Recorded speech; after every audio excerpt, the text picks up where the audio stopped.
Like, girl, I'm tired of having my goddamn nerves wrangled watching Love After Lockup. I'm just gonna be real. Like, Love After Lockup, I don't know if y'all go get another season up out of me after this. I'm only sticking with it because of y'all. Y'all have no idea how much of a chore it is to watch these dumbass people do all of these dumbass shits.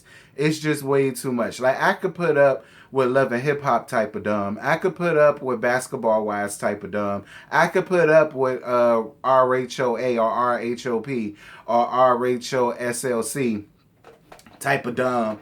But like this shit here, girl, Love After Lockup, season 3, episode 43 came by me love. So Deontay and his personal walking talking petri dish full of trichomoniasis. And he starts talking about how, he's still reeling from catching her ass up with her ex-boyfriend Zach. Deontay, I don't have no sympathy for you. I don't have no sympathy for you, Dante. I really don't. No shade, but I just do not have no sympathy for you. I don't. So he goes to the gym to talk to his best friend Derek, and Derek said it just like I did. Fuck that bitch. Okay, period. Fuck that bitch. She lying, she been lying, and she's a hoe. That's how Derek feels. But Derek also says he's a dumbass. He's a simp. So more than likely, he's still gonna try to be with her or try to work some shit out. And this is where I just don't have no type of sympathy for you, Deontay. I don't. You already have the answers that you need. You sitting up there telling your friend when he brought up she not even fucking you, she giving a pussy to somebody else. You talking about something, don't say that. Why? Like, I was with him on that. Why? What you mean don't say that? Is that not what's happening? The only thing you good for is a place to stay from time to time and giving her money and buying her what the hell she is. She ain't even taking no dick. She ain't even sucking no dick. She ain't even jacking your dick off. Like, I don't know where you came from, Deontay. I don't know who you was raised by or what you got going on around there, Deontay. But look, why can't I find a simple ass nigga like Deontay? Lord knows, if I could only find a simple ass nigga like Deontay, bitch, I'd be set. Nurse where? YouTuber where? Girl, I'd be somewhere in my goddamn compound somewhere, driving my damn double R around, picking up Scotty and all them. Please let me find a simp like, Lord Jesus, please let me find a simp like that walking, talking petri dish full of trichomoniasis, no shade, God. I know you're not responsible for that. Moving on. So, Rachel and Doug. So, Doug and Dougie is getting better at their relationship. Personally, I don't buy it. And Rachel, you are a simp your damn self. If you continue to be up in this shit with Doug, you still, the fact that the sister's words are still lingering in your head, girl, that should tell you something. That's supposed to be your female intuition telling you he a dog. You understand?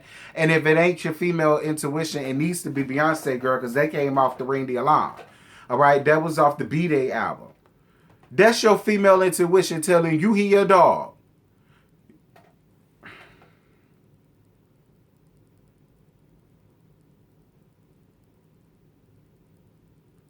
Doug wants to propose to Rachel again. For what?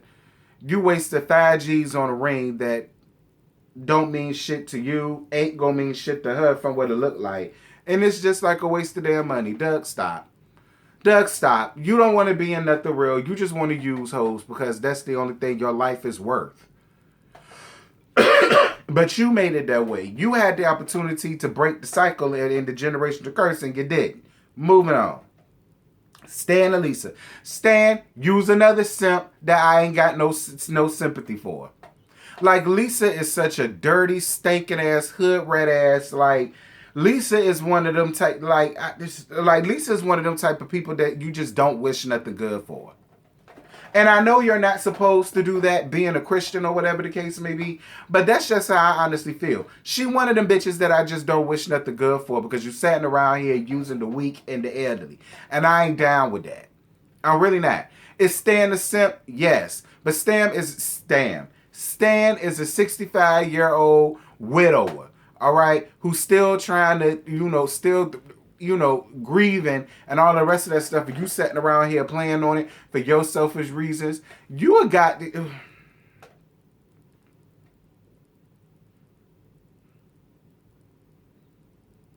Moving on. Anissa and Jeff. Anissa use another simp that I ain't seeing it for. Use another goddamn simp. So you mean to tell me, Anissa, you allowing this man to spend thousands upon thousands upon thousands of dollars on Amazon off of your dime while you go out there and work 2 damn jobs, then to come to find out, thanks to Kyle, that you're running low on funds to the point where you have to go around there over to Kyle, which then prompts Kyle to have to come over and say something to Jeff, as he should, because that's your male best friend. Jeff is a man that's two-man handling a man thing. And what bothered me about Jeff is, you don't have the right to come over here and tell me about what I can't do with her money, even though I ain't got no job nowhere in America. I don't have no earning potentials nowhere, and if it weren't for her, I wouldn't know what the fuck I would do. But, you can't come over here and try to chastise me about, our financial things. I don't care how many times she came to you asking you for money, because, you know what I'm saying, I'm spending all of this money on this stupid ass bullshit to where she's coming to you asking you for help. I don't care about none of that. You a best friend, you stay in the best friend spot. Jeff, fuck you and your mama too, nigga. Now take that. Kyle, you a much better best friend than I ever be, because listen. First of all, how the hell you gonna sit up here and boss up on somebody else about somebody else's money? It would be one thing if it was your money and you was running around out here spending it frivolously. Then yeah, he ain't got the right to come to you and dictate shit, because that's your money. Meanwhile, that's her money. You not working, you ain't doing shit but being laid up in the damn house all day, jacking off and playing with goddamn drones. You ain't doing shit all day. The hell is you talking about? As far as I'm concerned, he can ask you whatever the hell he goddamn want to. Your bitch came to me asking me to help her out. So therefore, I'm coming to you, motherfucker. You better than me, Kyle. Lord knows, Kyle, you way better than me. Anyway, because I'm done. And then you're not even smart enough to keep your goddamn enemies, your friends closer, your enemies closer, because you done sat there and laid out this level of truth to Kyle, which I totally believe is not the whole way true. Now that they done said that, and I didn't even think about that, but that makes so much sense in the world. Like, if the boy is 18 years old, that was something that happened way before you met her. So why would you keep that a secret? And Anissa felt the same way. Yeah, I'm not going to feel no way about that. The boy is 18 years old. I'm just now meeting him. Like, I don't know why he would felt like that would run me away or whatever the case may be. Kyle seems to feel like the real lie is that boy ain't 18. Kyle seems to feel like that boy is probably 8 years old or 8 months old, and it was around the time where he was messing around with Anissa ass while she's sitting around here spending up all her goddamn money on honey buns and ramen noodles on this fucking. Moving on. Rachel and Doug. Doug proposes to Rachel. Rachel accepts. Rachel uses simp. Rachel, use a whole simp out here. And I'm starting not to like your ass either, because this is just getting too much. Brittany and Ray.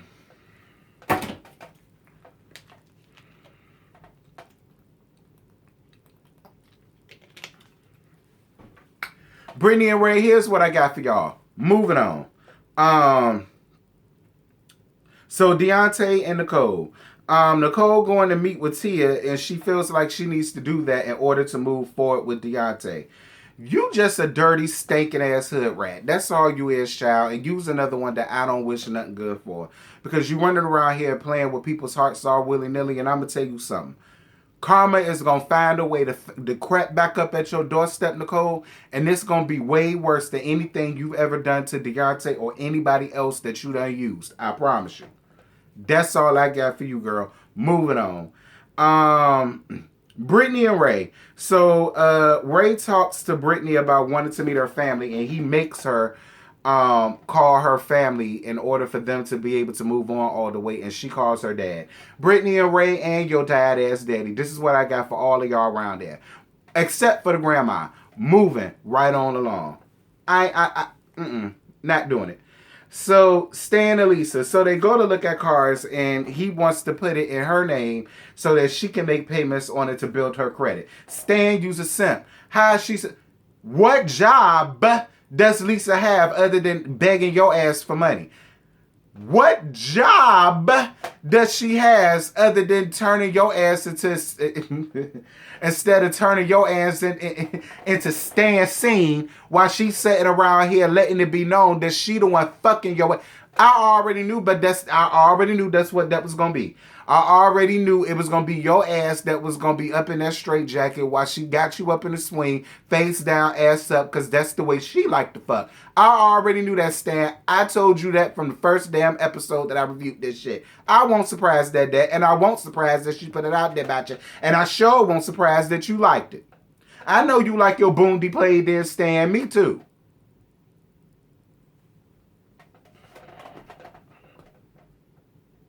So then in the middle of him talking about cars and marriage like a sip he is, we catch her catching a glimpse of texting somebody that she trying to be on the way, and he get in the car now. But like I said, I don't feel bad or sorry for none of these people up here. I don't. Like, this is what happens when you do clown to read, the clown comes back to bite. So when these people get finished scamming y'all out of your G-Raws, it is what it is. Now, as far as Ray goes, I don't necessarily think Ray is scamming that simple ass broad that I do not like.